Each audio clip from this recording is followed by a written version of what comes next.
펜타곤에서 코드 레드가 발령되었습니다. 핵전쟁 시나리오가 아니었습니다. 보이지 않는 유령 좌표 하나가 워싱턴의 심장부, 백악관을 1cm 오차로 타격할 수 있다는 충격적인 시뮬레이션 결과 때문이었습니다. 수십 년간 천문학적인 예산을 쏟아부어 구축한 미국의 완벽한 미사일 방어망 전체가 이 유령 같은 점 하나에 무력화될 수 있다는 공포가 펜타곤을 덮쳤죠. 그 공포의 정체는 최첨단 극초음속 무기도 거대한 항공모함 전단도 아니었습니다. 그것은 좌표 그 자체였습니다. 절대로 피할 수 없고 절대로 막을 수 없는 100%의 확률로 적의 심장을 파괴하는 단 하나의 절대 좌표. 인류가 한 번도 경험해보지 못한 가장 완벽한 형태의 무기. 그리고 마침내 그 절대 좌표를 손에 쥐고 미국이 지배해온 세계 질서를 끝낼 수도 있는 신의 권능을 완성한 나라. 그 나라는 바로 대한민국입니다. 그 놀라운 현장 속으로 들어가 보시죠. 미국에서 날아온 충격적인 이야기. 바로 시작합니다. 그리고 지금 어디에서 시청하고 계신지 댓글로 남겨주세요. 여러분의 이야기도 듣고 싶습니다. 그 전에 잠깐 1초 만에 누를 수 있는 좋아요 버튼을 꾹 눌러주시면 영상 제작에 큰 힘이 됩니다. 그럼 바로 사연 시작하겠습니다. 안녕하세요. 제 이름은 조나단 로구드입니다. 오랫동안 저는 워싱턴 DC에 위치한 R&D 연구소에서 지정학적 리스크를 분석하는 수석 연구원으로 일해왔습니다. 제 주된 임무는 미 국방부와 펜타곤의 의뢰를 받아 세계 각지에서 벌어지는 힘의 균형과 국가 간의 거대 전략을 분석하고 잠재적 위협에 대한 보고서를 제출하는 것입니다. 수많은 군사적 긴장과 지정학적 충돌의 이면을 들여다보며 저는 늘 차가운 데이터와 냉정한 논리 속에서 답을 찾아왔고 수십 년의 경력 동안 저는 러시아의 크림반도 병합부터 중국의 남중국해 진출, 이란의 핵개발 프로그램까지 현대사의 주요 지정학적 사건들을 모두 분석해왔어요. 저는 늘 미국이 세계 패권의 중심에 서 있고 다른 모든 국가들은 결국 우리의 전략적 판단과 압박에 따라 움직일 수밖에 없다고 믿어왔죠. 한때는 세계의 모든 분쟁을 예측하고 통제할 수 있다고 생각했던 적도 있었습니다. 제가 작성한 보고서 한 장이 백악관의 정책 결정에 영향을 미치고 그것이 다시 전 세계의 군사적 균형을 바꿔놓는 모습을 수없이 지켜봤거든요. 저는 이런 일에 상당한 자부심을 느꼈고 동시에 미국의 압도적인 영향력에 대해 확고한 신념을 가지고 있었습니다. 하지만 몇 달 전 저는 대한민국이라는 나라로부터 시작된 아주 기이하고 충격적인 사건과 마주하게 되었어요. 그리고 그 사건은 제가 평생 쌓아온 모든 지식과 경험을 송두리째 흔들어 놓았죠. 모든 것의 시작은 한 장의 보고서였습니다. 펜타곤 정보 분석실에서 올라온 일일 브리핑 중 하나였는데 제목만 봐도 별것 아닌 듯 했어요. 대한민국 정부가 구글의 고정밀 지도 데이터 해외 반출 요청을 세 번째로 공식 거부했다는 내용이었고 표면적으로는 하나의 외교적 마찰이나 기술 무역 분쟁처럼 보이는 사건이었죠. 그날 오후 펜타곤 회의실에서 열린 정례 브리핑에서 동아시아 담당 분석관이 이 사안을 간략히 보고했습니다. 회의실 분위기는 심드렁함을 넘어 짜증에 가까웠어요. 참석한 고위 관계자들은 모두 한국의 대응을 이해할 수 없다는 반응을 보였는데 어떤 이는 한국이 자국 기술에 대해 과도한 자신감을 보이고 있다고 말했고 다른 이는 이것이 단순한 보호주의적 발상이라고 평가했어요. 저 역시 마찬가지 생각이었습니다.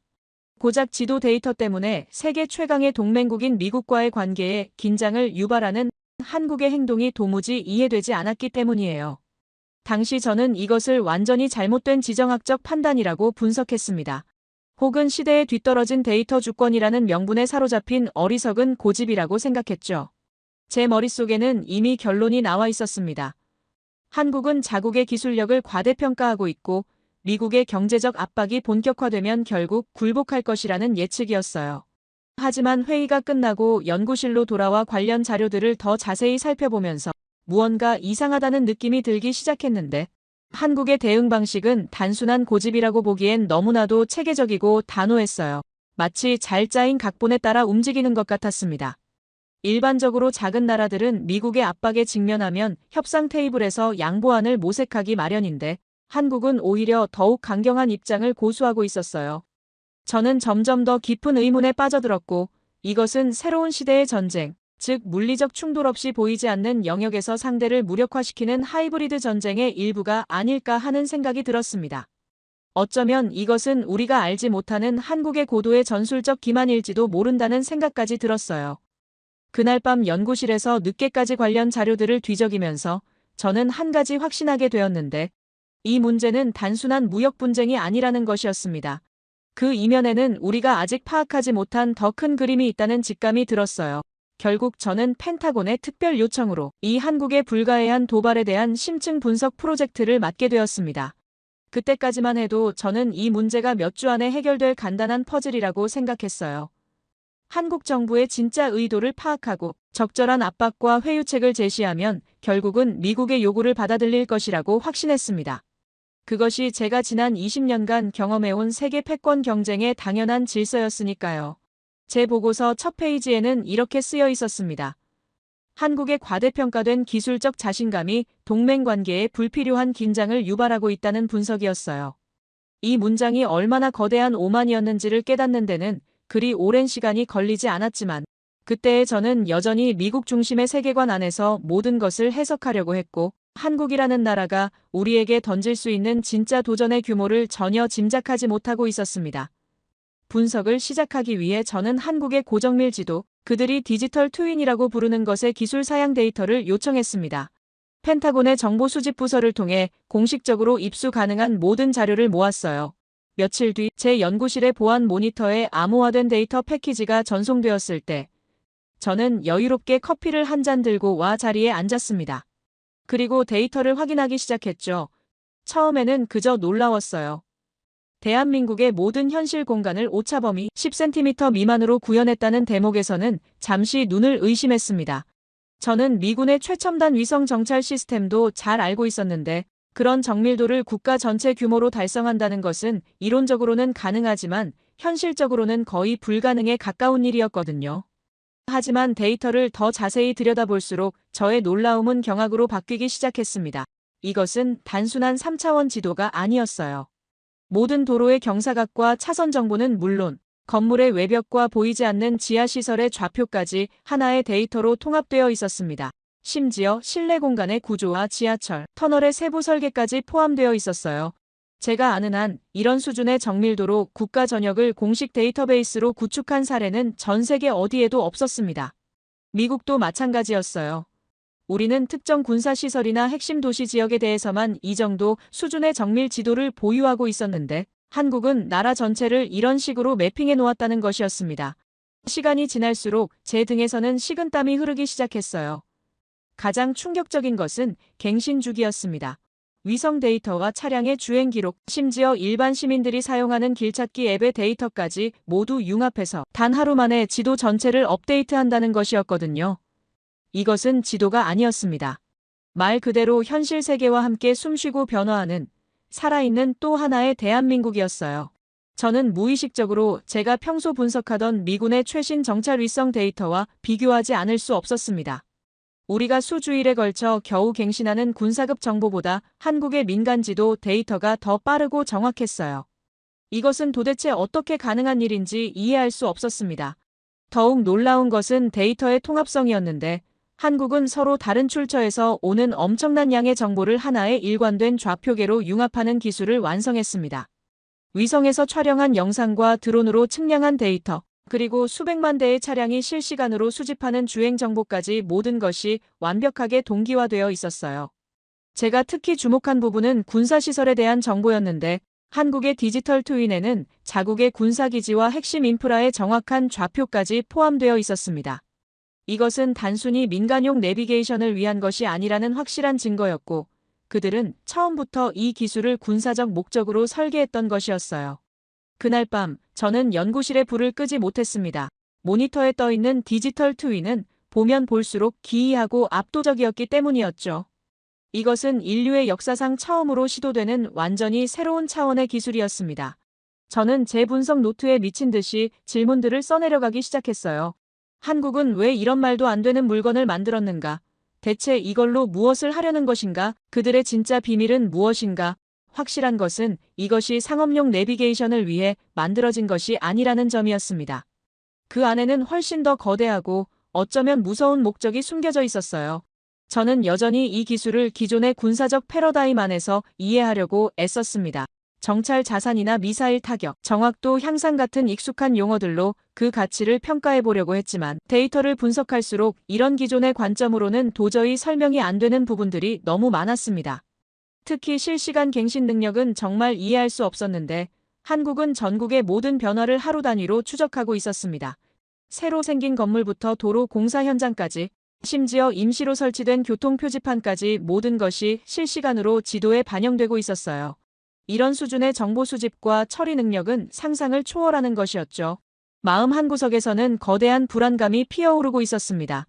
그것은 마치 붕괴된 질서의 거대한 파도 앞에 홀로 서 있는 듯한 느낌이었고, 제가 지금까지 당연하게 여겨왔던 미국의 기술적 우위와 정보 수집 능력이 순식간에 초라해 보이기 시작했습니다. 한국이 보여준 이 디지털 트윈 기술은 우리가 아는 모든 상식을 뛰어넘는 순간이었어요. 그날 새벽까지 데이터를 분석하면서 저는 한 가지 확신하게 되었는데 이것은 단순한 지도 기술이 아니라는 것이었습니다. 한국은 완전히 새로운 차원의 게임을 시작했고 우리는 아직 그 게임의 규칙조차 제대로 파악하지 못하고 있다는 것을 깨달았어요. 이것이야말로 진정한 게임 체인저였습니다. 저의 분석은 교착 상태에 빠졌습니다.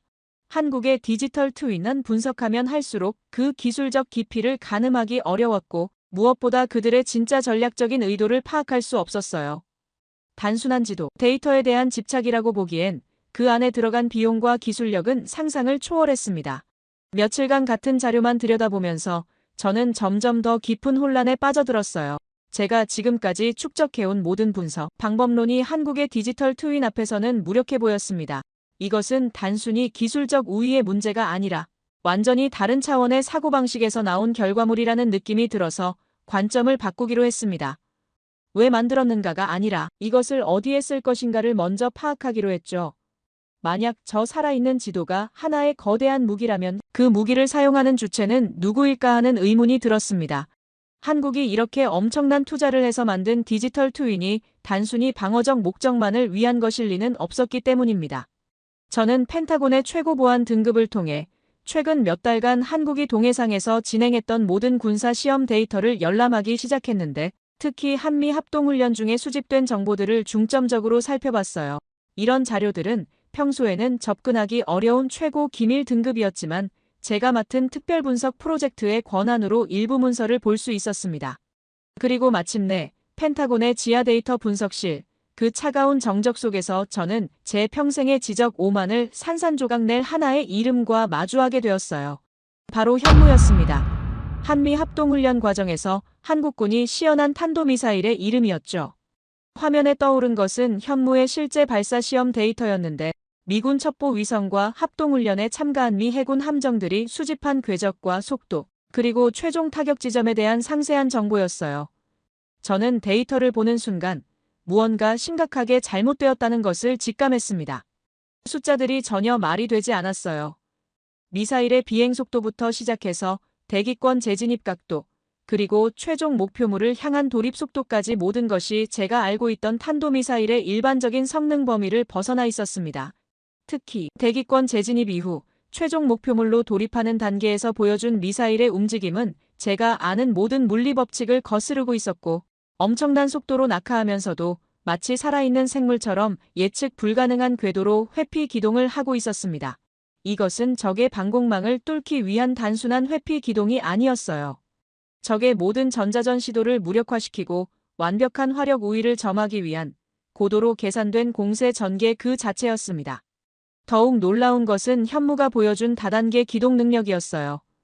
일반적인 탄도미사일은 발사 후 미리 계산된 궤도를 따라 비행하는데 현무는 비행 중간중간 자체적으로 경로를 수정하고 있었습니다.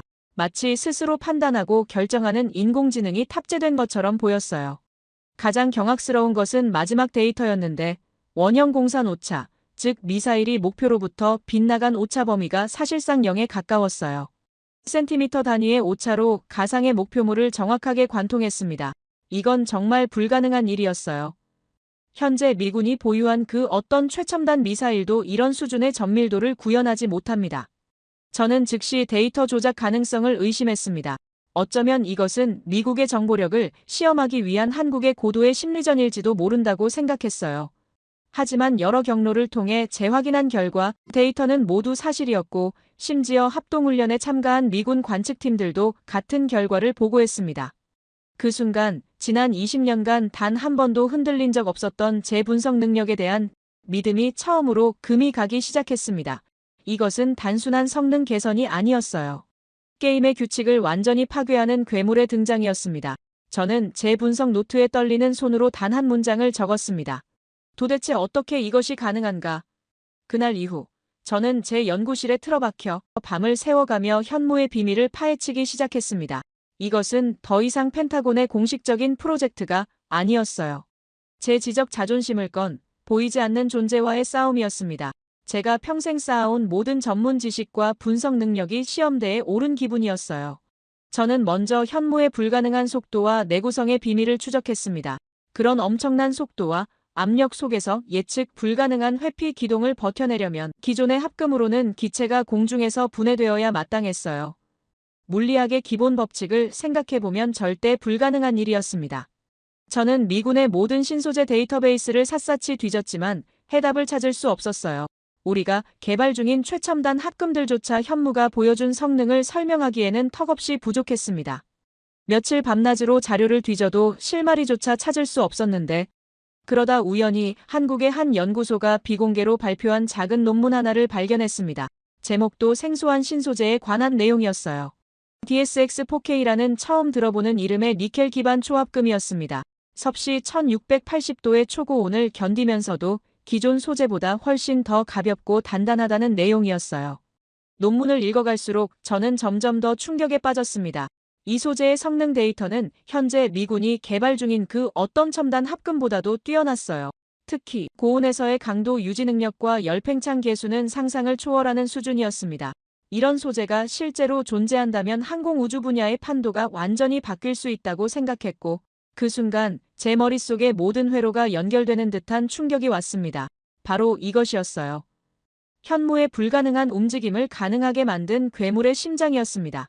상상조차 할 수 없는 속도로 적진을 향해 전방 침투를 하면서도 기체가 받는 모든 물리적 충격을 견뎌내게 해주는 핵심 기술이었던 겁니다.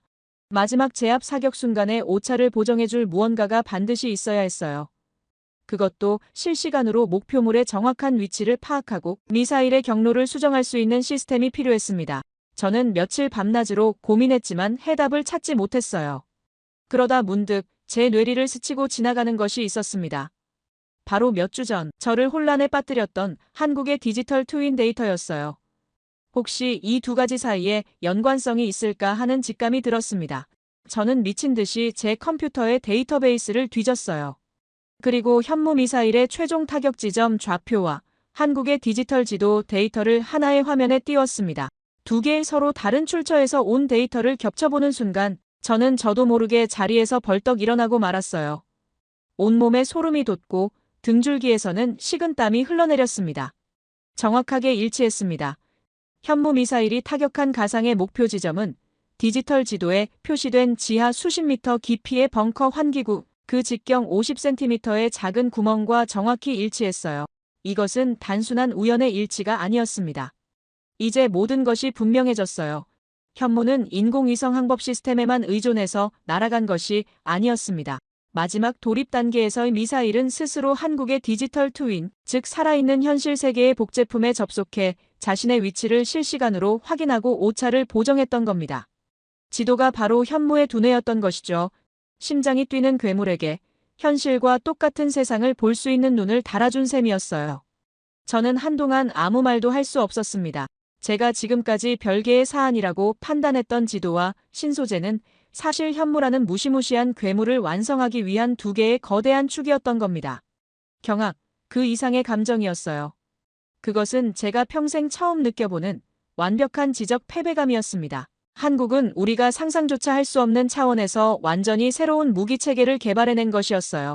저는 텅 빈 연구실에서 제 앞에 펼쳐진 데이터들을 망연자실하게 바라보고 있었습니다. 지난 수십 년간 쌓아온 저의 지식, 저의 경험, 저의 모든 분석들이 한순간에 무너져 내렸어요. 우리는 현무를 그저 성능 좋은 정밀 유도 무기의 하나로 분류했습니다. 하지만 완전히 틀렸어요. 현무는 하나의 생명체였습니다. 한국이 창조한 디지털 전장이라는 새로운 생태계에서 그 환경의 모든 정보를 실시간으로 흡수하며 누구도 따라올 수 없는 강력한 신체로 먹잇감을 사냥하는 최상위 포식자였던 겁니다. 이것은 단순한 무기 체계가 아니라 완전히 새로운 패러다임의 창조였어요. 저는 떨리는 손으로 중국의 군사력에 대한 최신 보고서를 화면에 띄웠습니다. 그들의 둥펑 시리즈 미사일은 엄청난 수량과 파괴력으로 아시아 전체를 위협하고 있었어요. 우리 펜타곤의 전략가들은 항상 중국의 화력 우위를 어떻게 막을 것인가를 고민해왔습니다. 하지만 저는 이제 그 모든 것이 얼마나 시대에 뒤떨어진 고민이었는지를 깨달았어요. 미국과 중국은 똑같은 실수를 하고 있었습니다. 우리는 더 강한 포식자를 만드는 데에만 혈안이 되어 있었던 겁니다. 더 빠르고, 더 강하고, 더 멀리 날아가는 미사일을 만드는 것에만 집중했어요. 하지만 한국은 완전히 다른 접근을 했습니다. 그들은 미사일 자체보다는 미사일이 활동할 환경을 먼저 만들어냈던 거예요. 중국의 좌표 기반 타격 시스템도 분명 위협적입니다. 하지만 그들의 지리정보 시스템 연동 작전은 근본적인 한계를 가지고 있어요. 그들이 의존하는 정보는 몇 시간 혹은 며칠 전의 위성 사진에 불과합니다. 즉, 그들의 미사일은 과거의 세계를 보고 날아가는 셈이에요. 하지만 한국의 현무는 달랐습니다. 살아있는 현재의 세계를 실시간으로 보며 날아갑니다. 이것은 단순한 성능의 차이가 아니었어요. 존재의 차원이 다른 문제였습니다. 한국의 디지털 트윈 시스템은 전국의 모든 변화를 하루 단위로 실시간 갱신하고 있었거든요. 새로 생긴 건물부터 도로 공사 현장까지, 심지어 임시로 설치된 교통 표지판까지 모든 것이 실시간으로 반영되고 있었어요. 한국의 디지털 트윈 안에서 표적 식별 과정은 더 이상 인간의 눈을 필요로 하지 않았습니다. 시스템 스스로가 가장 위협적인 적을 순식간에 골라내고 완벽한 타격 우선순위 체계를 수립해요. 적의 지휘부 벙커, 이동식 발사대, 레이더 기지, 그 모든 것들의 위치와 움직임이 실시간으로 업데이트되고 시스템은 한치의 망설임도 없이 가장 치명적인 공격 순서를 결정합니다. 그리고 현무는 그 명령을 수행할 뿐이었죠. 이것은 단순한 전술, 유도탄 운용 개념을 넘어선 인공지능이 지휘하는 미래 전쟁 그 자체였습니다. 더욱 소름 끼치는 것은 이 시스템이 우리의 탄도 미사일 방어망을 완벽하게 무력화시킨다는 사실이었어요. 우리의 탄도미사일 방어 체계는 상대방의 발사체 추적 시스템에 의존해 예측 가능한 궤적을 요격하는 방식입니다. 하지만 현무는 예측이 불가능해요. 디지털 트윈이라는 완벽한 두뇌를 가지고 초고온을 견디는 합금이라는 강력한 심장으로 마지막 순간까지 궤도를 바꾸기 때문입니다. 우리는 허공에다 제압 사격을 하는 꼴이 될 수밖에 없어요. 이것은 한국의 작전 반경 확장이 단순한 거리의 증가가 아님을 의미합니다. 그들은 질적으로 다른 공격 능력을 보유하게 된 것이에요. 마음만 먹으면 수백, 수천 킬로미터 밖에서 다중 목표 동시 타격을 가할 수 있습니다. 각기 다른 목표물을 향해 날아가는 수십 발의 현무 미사일이 서로 다른 궤도로 단 1초의 오차도 없이 목표를 동시에 파괴하는 장면을 상상해 보십시오. 그 어떤 국가도 이런 동시다발적인 외과수술식 정밀 타격을 막아낼 수 없습니다. 더욱 놀라운 것은 이 모든 시스템이 완전히 독립적으로 운영된다는 점이었어요. 한국은 미국의 GPS에 의존하지 않고 중국의 베이더우 시스템에도 의존하지 않습니다. 그들만의 완전한 자주 국방 시스템을 구축해낸 것이었어요. 저는 보고서를 작성하기 시작했습니다. 하지만 더 이상 단어들이 떠오르지 않았어요. 한국은 중국에 비해 전략적 우위를 점했다 같은 문장은 아무 의미가 없었습니다. 이것은 우위의 문제가 아니었어요. 미국과 중국이 체스를 두고 있을 때 한국은 3차원 체스를 두고 있었습니다. 우리는 말의 움직임을 고민하고 있는데 그들은 판 자체를 움직이고 있었던 겁니다. 저는 마침내 이 모든 상황을 설명할 단 하나의 문장을 찾아냈어요. 그리고 그 문장을 보고서 첫 줄에 적었습니다. 우리는 괴물 미사일의 등장을 보고 있는 것이 아니다. 우리는 새로운 신의 등장을 목격하고 있다는 것이었어요. 그날 새벽 워싱턴의 동이 터올 때까지 저는 제 연구실의 의자에 미동도 없이 앉아 있었습니다. 창밖으로 보이는 링컨 기념관의 하얀 대리석이 새벽빛을 받아 희미하게 빛나고 있었지만 제 눈에는 그 모든 것이 어제와는 다른 풍경으로 보였어요. 한때 세계의 질서를 상징했던 저 장엄한 건축물들이 이제는 곧 다가올 거대한 변화 앞에 놓인 낡은 기념비처럼 느껴졌습니다. 저는 펜타곤 최고 위층에게 보낼 보고서의 마지막 장을 쓰고 있었어요. 그것은 분석 보고서가 아니었습니다. 한 시대의 종언을 고하는 한 명의 전략가가 올리는 고해성사였어요. 제가 파악한 사실들을 정리하면서 한국이 얼마나 치밀하게 이 모든 것을 준비해왔는지 새삼 깨달았습니다. 구글이 한국의 1대 5천 축척의 고정밀 지도 데이터 반출을 요구한 것도 이제 이해가 됐어요. 이것은 단순한 지도 서비스를 위한 것이 아니었습니다. 글로벌 디지털 트윈 시장 규모가 2023년 기준 167억 5천만 달러에서 2030년까지 연평균 35.7%씩 성장할 전망이라는 데이터를 보면 이것이 얼마나 거대한 미래 산업인지 알 수 있습니다. 하지만 한국은 단호하게 거부했는데 그들만이 아니었어요. 중국, 이스라엘, 러시아 등 군사적으로 민감한 국가들도 모두 고정밀 지도 정보 반출을 거부하고 있었습니다. 특히 우크라이나 사례는 충격적이었어요. 구글 맵이 업데이트되면서 우크라이나의 새로운 군사시설이 노출되고 러시아 군사 블로거들이 이를 특정해내면서 실제 타격을 받는 일이 벌어졌어요. 한국 정부의 결정이 얼마나 현명했는지 알 수 있었습니다.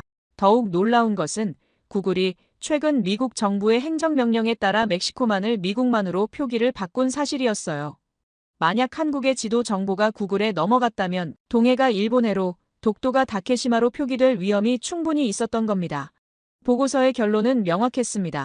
우리의 목표는 더 이상 한국의 지도 데이터를 얻거나 현무미사일의 기술을 모방하는 것이 되어서는 안 된다고 저는 썼어요. 그런 시도는 이제 아무 의미가 없습니다.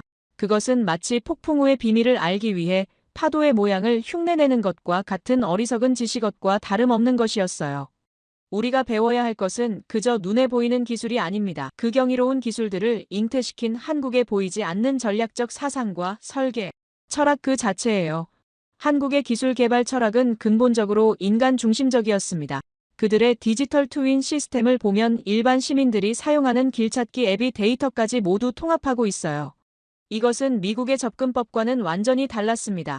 우리는 군사 목적의 기술과 민간 기술을 철저히 분리해서 개발해왔지만 한국은 민간과 군사가 하나의 생태계 안에서 유기적으로 연결되도록 설계했어요. 네이버와 카카오 같은 민간 기업들의 지도 서비스가 국가 전체의 디지털 트윈 구축에 기여하고 있었습니다. 한국의 공간정보산업 사업체는 5,955개로 99%가 중소기업이라고 하더라고요.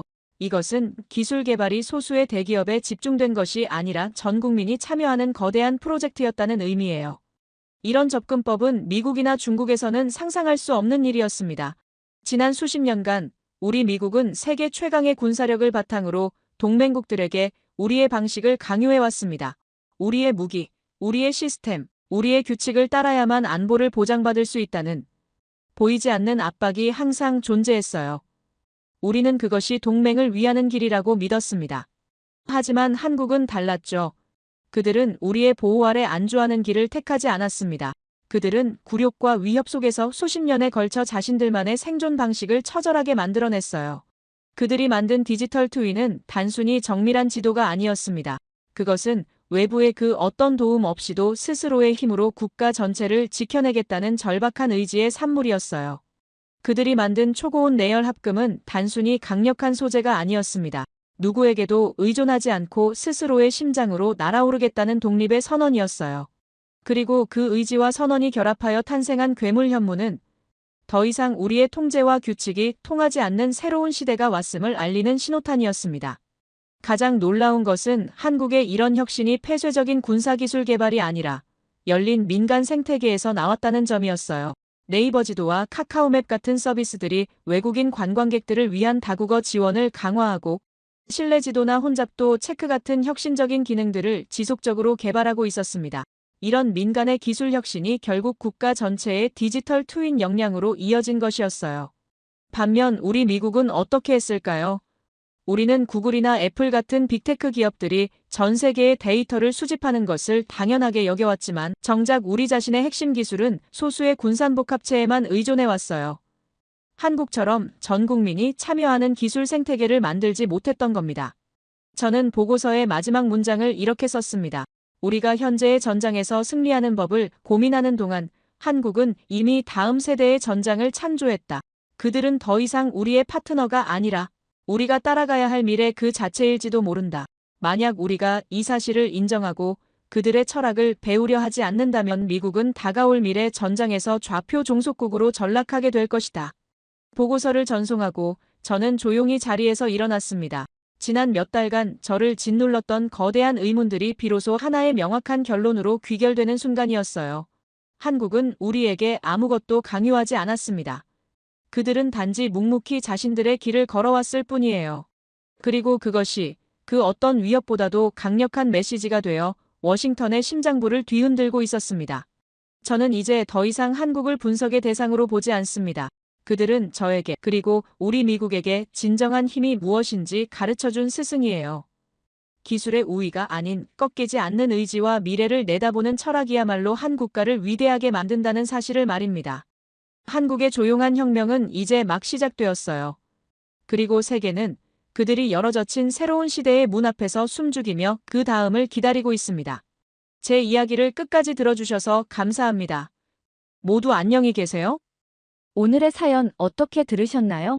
결국 우리의 기술과 그 안에 담긴 철학 앞에 완전히 무릎을 꿇는 이야기였습니다. 어쩌면 이 이야기는 우리에게 중요한 질문 하나를 던지는 것 같습니다. 21세기의 진정한 힘은 과연 어디에서 나오는 걸까요? 눈에 보이는 강력한 미사일이나 전투기일까요? 아니면 그 모든 것을 하나의 시스템으로 묶어내고 보이지 않는 미래까지 설계하는 생각의 힘일까요? 세계가 하드웨어 경쟁에 몰두할 때 우리는 우리만의 방식으로 소프트웨어, 즉 전쟁의 운영체제 자체를 만들어버린 건지도 모릅니다. 자신의 최고 전문가로부터 미래를 배우라는 경고를 듣게 된 미국, 그리고 이제 게임의 판을 바꿀 수 있는 힘을 손에 쥔 대한민국. 앞으로 이 두 나라는 어떤 미래를 만들어가게 될까요? 여러분의 생각을 아래 댓글에 남겨주세요. 세계 어느 나라에나 고유한 문화와 시스템이 있습니다. 하지만 한국은 왜 이토록 특별할까요? 수많은 선진국 중에서도 유독 한국이 유럽 상류층의 주목을 받는 이유는 무엇일까요? 오늘은 벨기에의 자부심 강한 가족이 한국에서 경험한 특별한 이야기를 들려드리려 합니다. 수백 년의 전통을 자랑하는 유럽인들이 발견한 한국의 매력은 무엇인지 지금부터 그들의 사연을 통해 함께 알아보도록 하겠습니다. 그 전에 잠깐 1초 만에 누를 수 있는 좋아요 버튼을 꾹 눌러주시면 영상 제작에 큰 힘이 됩니다. 그럼 바로 사연 시작하겠습니다. 안녕하세요. 저는 벨기에 브뤼셀에서 30년간 전통 있는 미슐랭 레스토랑을 운영하시는 부모님 밑에서 자란 린데만이라고 합니다. 저희 가족은 벨기에에서 손꼽히는 레스토랑을 운영하며 유럽 전역에서 찾아오시는 손님들께 최고의 서비스를 제공하는 것에 큰 자부심을 가지고 있어요. 저 또한 어릴 적부터 부모님의 레스토랑에서 경영 실무를 배우며 자연스럽게 경영학의 길을 선택하게 되었는데 벨기에는 유럽의 심장부에 위치한 작지만 강한 나라로 저희는 초콜릿과 와플, 맥주 문화에 대한 자부심이 매우 큰 편입니다. 브뤼셀은 EU 본부가 있는 유럽의 수도이자 예술과 문화의 중심지이기도 하죠. 그러던 어느 날 제가 겐트 대학교 경영학과를 졸업하고 참석한 국제경영 세미나에서 한국인 하늘 씨를 만나게 되었어요. 당시 저는 벨기에의 유명한 컨설팅 회사에서 일하고 있었고 하늘 씨는 혁신적인 비즈니스 모델로 세미나의 주목을 받았습니다. 특히 하늘 씨의 혁신적인 비즈니스 발표에 깊은 인상을 받았는데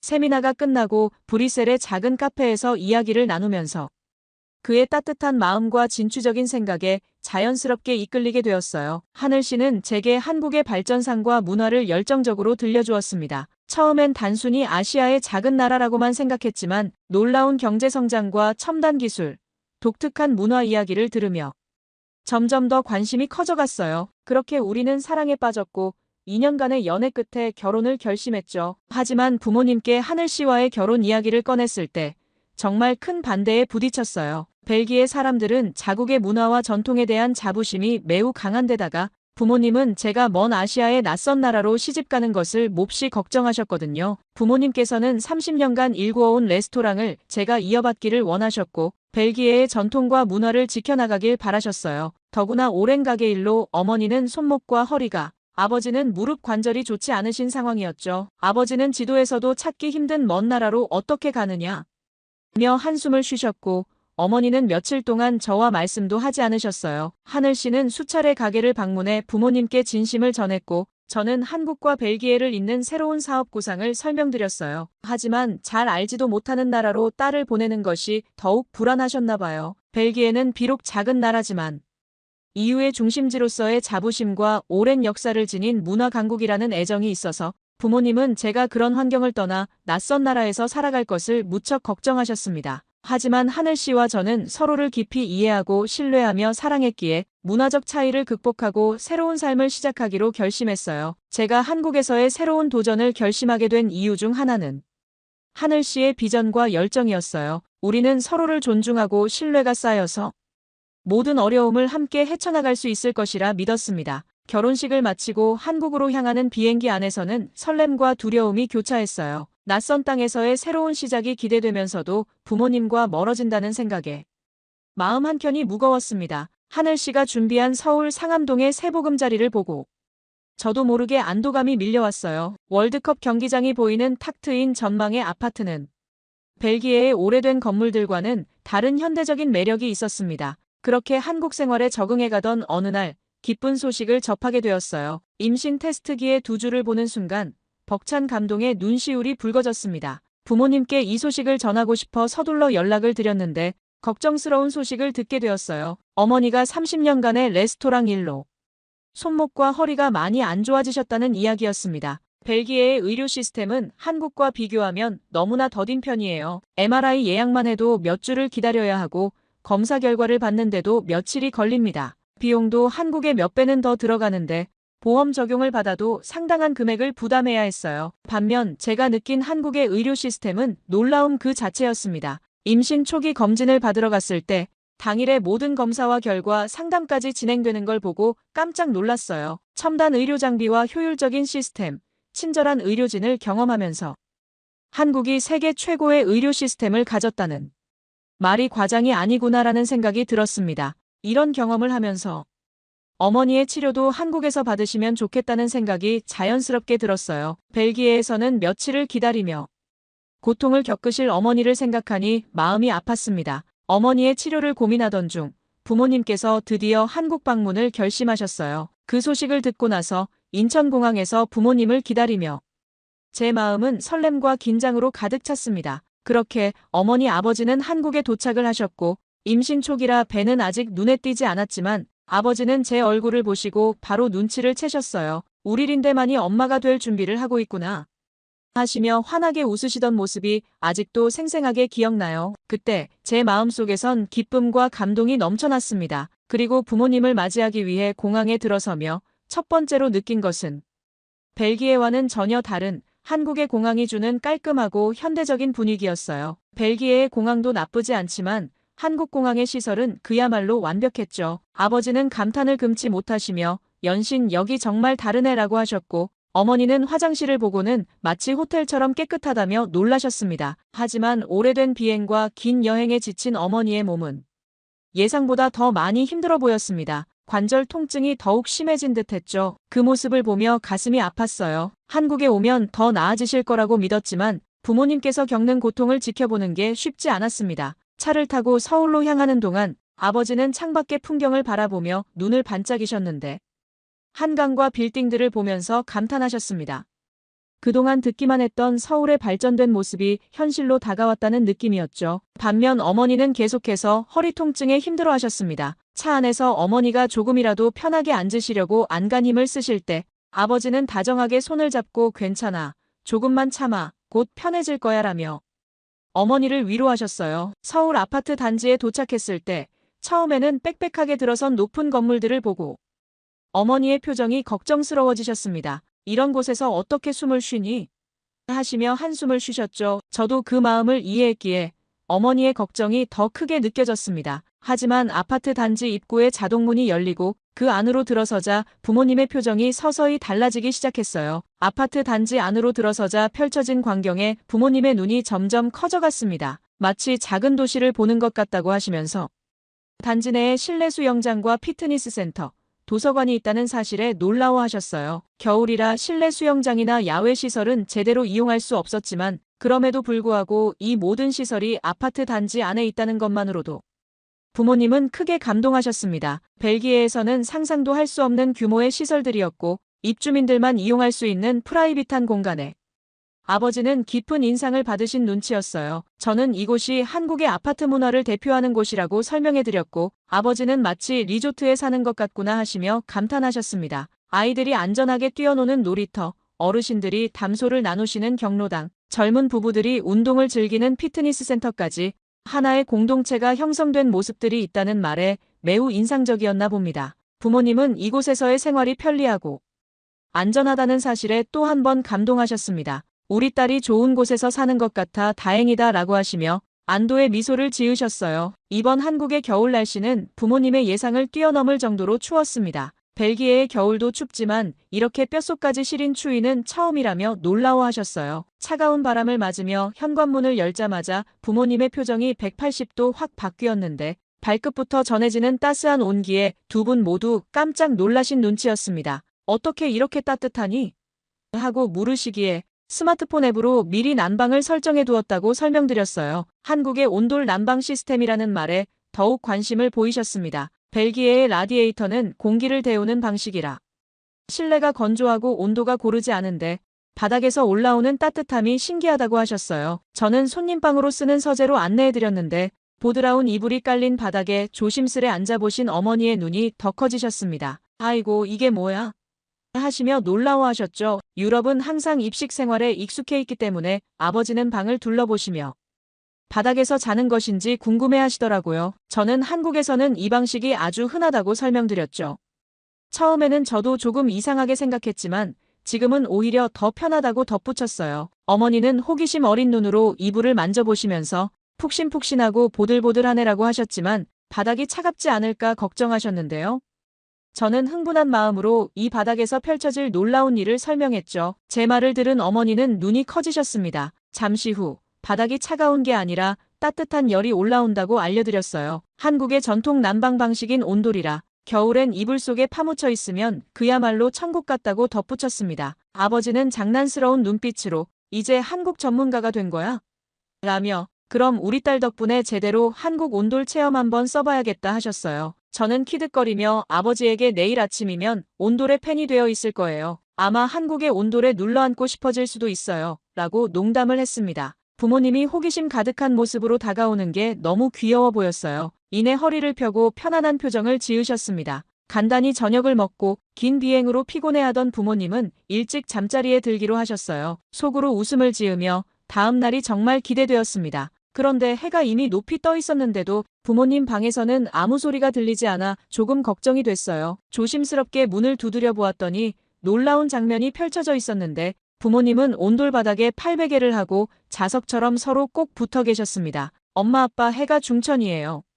제가 큰 목소리로 부모님을 불렀어요. 그러자 아버지가 눈을 비비며 일어나셨고 마치 몇 년은 젊어진 듯한 활기찬 모습이었습니다. 특히 어머니는 몸을 쭉 펴고 기지개를 켜시며 평생 이렇게 푹 잔 적이 없는 것 같다라며 말씀하셨어요. 그리고 확실히 어제보다 허리 통증이 많이 사라졌어 라고 말하며 정말 놀라워하셨습니다. 늦은 아침 우리는 삼계탕 전문점으로 향했어요. 추운 겨울날에 몸을 따뜻하게 녹여줄 보양식이 생각났거든요. 입구부터 풍겨오는 은은한 한약재 향에 부모님의 호기심이 커져갔습니다. 모던하고 깔끔한 인테리어의 식당 안으로 들어서자 부모님의 눈이 휘둥그레지셨어요. 벨기에의 전통 식당들과는 전혀 다른 세련된 분위기였습니다. 테이블에 앉자마자 직원이 밝은 미소와 함께 신속하게 다가와 메뉴를 건네주었는데요.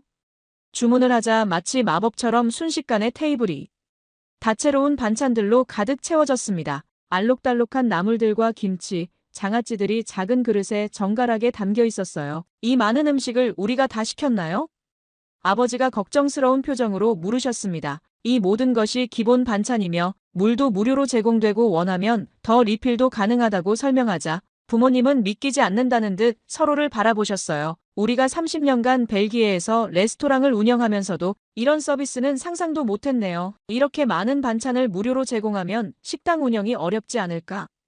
아버지가 걱정스러운 목소리로 말씀하셨습니다. 그러자 어머니가 말씀하셨어요. 하지만 이런 문화가 오히려 더 많은 손님들을 끌어들이는 것 같아요. 우리 레스토랑은 격식과 전통을 중시하다 보니 손님들과의 거리가 있었는데 이런 따뜻한 서비스 문화도 배워야 할 것 같네요. 라며 어머니가 감동한 목소리로 말씀하셨습니다. 드디어 기다리고 기다리던 삼계탕이 나왔어요. 뜨거운 삼계탕이 테이블에 도착하자 향긋한 인삼향이 온 테이블을 감쌌죠. 하늘씨가 정성스레 고기를 발라 부모님 그릇에 담아드리는 모습에 어머니는 감동의 미소를 지으셨습니다. 부드러운 닭고기와 진한 국물이 처음 느낀 맛이었지만 부모님은 연신 감탄을 멈추지 못하셨어요. 특히 겨울철에 몸을 따뜻하게 해주는 보양식인 삼계탕에 부모님은 더욱 감동하셨습니다. 식사를 마친 후 계산을 하러 가는 길에 아버지는 걱정스러운 표정을 지으셨지만 영수증을 보고는 또 한 번 놀라워하셨습니다. 벨기에였다면 이 정도 퀄리티와 서비스를 받았을 때 2배는 더 지불해야 했을 텐데 한국은 합리적이구나 하시며 고개를 끄덕이셨어요. 그렇게 우리는 식사를 마치고 나올 때쯤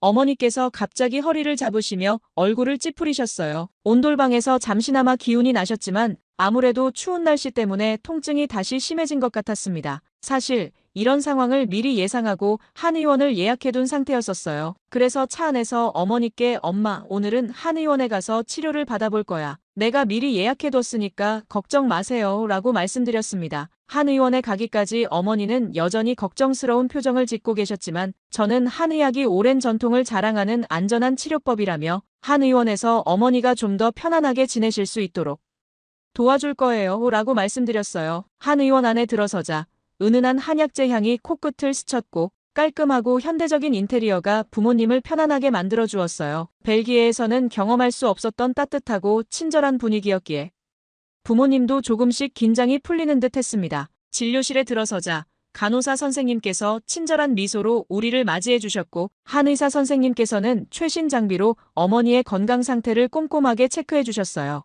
어머니의 허리 상태도 자세히 살펴주시고 부모님은 현대의학과 전통의학이 결합된 치료 과정에 많이 놀라셨던 것 같아요. 한의사 선생님은 어머니의 맥을 짚어보시더니 척추 디스크로 인한 압박이 심하다고 하시더라고요. 오랜 레스토랑 일로 인한 손목 통증도 정확하게 진단하셨습니다. 첨단 디지털 맥진기로 검사한 결과도 한의사 선생님의 진단과 정확히 일치했어요. 맥진기라는 첨단 장비는 전통적인 진맥을 현대기술로 혁신한 장비로 환자의 상태를 보다 정교하게 진단할 수 있답니다. 이 기기는 맥신호를 전기신호로 변환해 그림 형태로 보여주며 이를 통해 정확한 진단을 내리고 치료 전후 변화까지 체크할 수 있어요. 선생님은 이 기기를 사용하면 정확한 진단이 가능하고 치료의 효과도 확실히 알 수 있습니다 라고 말씀하셨죠. 이후 침 치료로 이어졌는데요.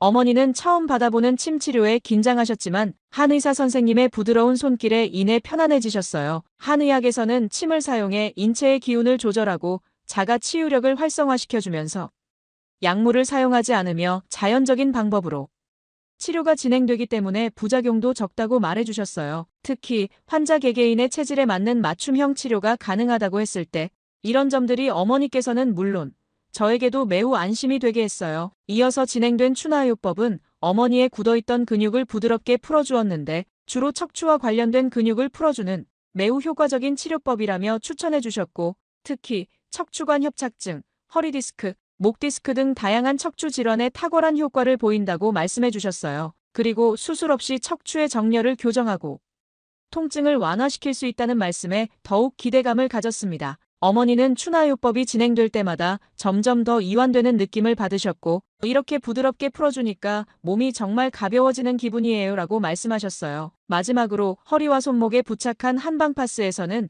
은은한 한약재 향이 퍼져나와 그곳에서 나오는 향은 매우 편안하고 진정되는 느낌을 주어서 어머니는 이 향이 너무 좋네요. 마치 몸과 마음이 모두 치유되는 느낌이에요 라고 하시며 만족스러워 하셨어요. 이런 치료가 계속될수록 어머니의 표정은 점점 밝아지셨고 저도 마음이 놓였습니다. 치료가 끝난 후 어머니는 이렇게 편안한 치료는 처음이에요. 벨기에에서 받았던 치료들과는 전혀 다른 감각이었어요. 벌써 통증이 한결 가벼워진 것 같아요 라고 감동하신 목소리로 말씀하셨습니다. 아버지도 이런 치료법을 벨기에에 도입하면 좋겠다며 진지한 표정을 지으셨어요. 물론 벨기에에도 좋은 의료 시스템이 있지만 한의학의 깊이와 섬세함을 경험하면서 한국의 전통 치료법에 대해 더욱 관심을 가지게 된 것 같았습니다. 어머니와 아버지 모두 한의학에 대한 신뢰가 크게 생겼고 앞으로도 필요할 때마다 한의원에 방문하면 좋겠다는 말을 하셨어요. 처음엔 한의학에 대해 불안해하시던 어머니가 점차 편안한 표정을 짓고 치료의 효과를 직접 체험하면서 마음의 문을 여는 모습이 너무 감동적이었어요. 그동안 허리 통증 때문에 불편해하시던 어머니가 조금씩 나아지면서 마음까지 따뜻해지는 듯한 기분이 들었습니다. 그날 저녁 부모님의 표정이 완전히 달라졌어요. 어머니는 하루 종일 느꼈던 허리 통증이 많이 나아졌다고 하시며 표정이 환해지셨습니다. 처음 한국에 왔을 때만 해도 조금만 걸어도 몸이 뻐근하고 힘들다고 하셨던 어머니였는데 이제는 이렇게 편안한 건 정말 오랜만이다라고 하시며 웃으셨죠. 아버지 역시 한국의 의료 시스템에 대해 계속 질문을 이어가셨습니다. 이렇게 정밀한 진단과 치료가 가능한데 왜 벨기에에서는 이런 시스템을 도입하지 않았을까? 라고 하시며 앞으로도 계속 치료를 받기 위해 MRI 검사도 받아보고 싶다고 하셨습니다. 정밀 검사도 함께 진행하고 싶다고 하셨죠. 집으로 돌아온 뒤 저녁 식사 자리에서 어머니는 갑자기 농담 반 진담 반으로 벨기에로 돌아가기 싫다는 말씀을 하셨습니다. 아버지께서도 고개를 끄덕이며 동의하셨죠. 한국에서 보낸 며칠 동안 이렇게 따뜻한 정과 배려를 받으니까 벨기에로 돌아가는 게 아쉬워라고 말씀하시며 눈빛이 조금 달라지셨어요. 그동안 한국에서 받은 따뜻한 환대와 편리한 시스템들이 너무나 인상 깊었다고 하시면서 어머니는 계속해서 한국에 대한 감탄을 이어갔습니다. 어머니는 한국의 깔끔한 거리, 편리한 대중교통, 그리고 무엇보다 24시간 언제든지 필요한 것을 구할 수 있는 편의점 문화에 대해 말씀하셨어요. 한밤중에 쉽게 필요한 것들을 해결할 수 있다는 점이 그렇게 신기하고 편리하셨다고 하셨죠. 어머니께서 이어서 말하셨어요. 여기서 손주가 태어나면 정말 좋겠다. 한국에서 아이를 낳는 거, 그건 정말 복받은 일이야. 순간 저는 깜짝 놀랐습니다. 어머니가 손주가 태어날 곳에 대해 이렇게 말씀하시리라고는 상상도 못했거든요. 그 말은 단순히 한국의 좋은 의료 시스템에 대한 칭찬을 넘어서 제 아이가 한국에서 태어나길 바라는 진심 어린 바람을 담고 있었습니다. 한국은 아기 낳고 회복하는 시스템이 정말 훌륭할 거라고 생각해. 이런 좋은 나라에서 아기를 낳을 수 있어서 얼마나 다행인지를 다시 한번 느꼈어 라고 하시면서 어머니는 제 손을 살짝 잡고는 따뜻한 미소를 지으셨습니다. 이제는 제 아이가 태어날 장소와 그 아이가 누릴 혜택에 대해 어머니가 이렇게 이야기하시니 제 마음속에서 정말로 감사하고 기쁜 마음이 차올랐어요. 지금까지 어머니는 한국행을 반대하시기도 했었지만 이제 그때의 걱정이 마치 오래된 기억처럼 느껴졌습니다. 한국에서 보내는 시간 동안 부모님은 한국이 얼마나 따뜻하고 세심하게 배려해주는 곳인지를 직접 경험하셨고 그 경험은 앞으로 손주가 태어나고 자라게 될 곳에 대한 신뢰와 기대감을 키워주었어요. 부모님은 벨기에로 돌아가시면 가장 먼저 집에 온돌 시스템을 설치하고 싶다고 하시네요. 매일 레스토랑에서 오래 서서 일하시던 어머니께서 온돌 바닥에서 자고 나면 허리 통증이 한결 나아진다는 걸 직접 경험하셨기 때문입니다. 아버지도 어머니의 건강을 생각하며 이에 적극 찬성하시며 한번 진심으로 알아봐야겠다고 하시더라고요. 전통과 격식을 중시하셨던 부모님께서 한국의 문화를 이렇게 인정하고 받아들이는 모습을 보니 제 마음도 깊은 감동으로 가득 찼습니다. 한국에서의 경험이 단순한 문화 체험을 넘어서 부모님의 삶에 긍정적인 변화를 가져다 준 것 같아 정말 뿌듯하고 기뻤어요. 이제는 부모님께서도 한국이 선진국이라는 사실을 진심으로 받아들이시고 제 선택을 축하해 주셔서 마음이 한층 가벼워졌습니다. 앞으로 부모님과 더 많은 소중한 추억을 만들어가며 더 밝은 미래를 함께 그려나갈 수 있다는 생각에 설렘이 가득해졌어요. 한국에서의 새로운 시작을 응원해주시는 부모님의 모습에 저는 더할 나위 없이 행복합니다. 처음에는 낯선 나라였던 한국이 이제는 부모님께도 특별한 의미가 된 것 같아요. 여러분들도 항상 건강하시고 끝까지 제 이야기를 들어주셔서 감사합니다. 모두 안녕히 계세요. 오늘의 사연 어떻게 들으셨나요? 린데만 씨의 부모님께서 한국에 방문하셔서 처음에는 낯설고 먼 나라라고 생각하셨지만 직접 경험하시면서 깊은 감동을 받으신 모습이 인상적이었습니다. 유럽의 오랜 전통과 자부심을 가진 부모님의 생각이 이렇게 달라질 수 있다는 것이 놀랍지 않으신가요?